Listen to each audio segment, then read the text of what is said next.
Tervist, mä olen Hillar Kohvinavalt ja täna on pühapäev 2. august aastal 2026, aga nädala pärast pühapäeval on 9. august ja siis on Hillar Kohvi 60 aasta juubel.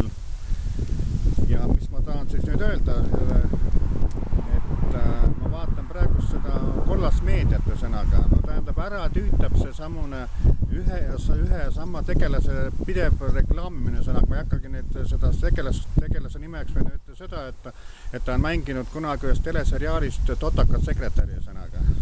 Aga nüüd on nii, et peaaegu iga päev on kollases meedias temast isegi mitu lugu sõnaga. See on lihtsalt äppi ja ma ei oska öelda selle sõna, mis asi see on.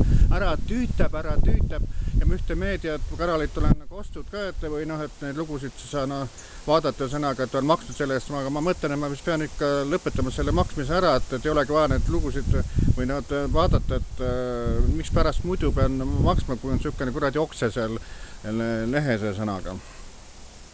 Nii et, ja samas on ka üks teine selline tegelane, keda reklaamitakse sõnaga mingisugune üks pillimängija sõnaga. Sellest isegi tehti laul hiljuti, ma ei saa aru, et mis pärast seda nii palju reklaamida vaja on.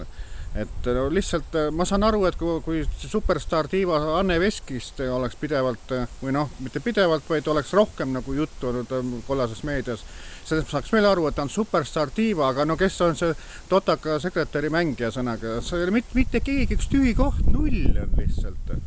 Aga muudka üks reklaam käib pidevalt 3 kollases meediakanalis sõnaga ja üks neist reklaamib veel kõige rohkem. Ja mis ma enda kohta tahan öelda, et mina olen olnud 43 aastat olen meediastaar olnud sõnaga. Ja siis kevadel sain 10 aastat täis vabatahtlikuna Pärnu Toidupangas. Ja järgmine aasta saab 10 aastat täis Tiit Seiki Ainsaluga koostöö alustamisest sõnaga. Esimene laul oli Diskuri Palss, mida sai salvestatud Tori sotsiaalmajas tookorda. Nii et tervitan siinkohal ka Tiit Seikite sõnaga, et ta millalgi teeb ka mulle laulu 60-aastase juubeli sõnaga.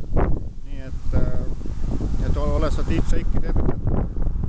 Nii et ja siis vaatame, mis siis järgmine pühapäev toob ja mis sellised kingitused, et eks siis ma näitan ka teile sõnaga. Nii et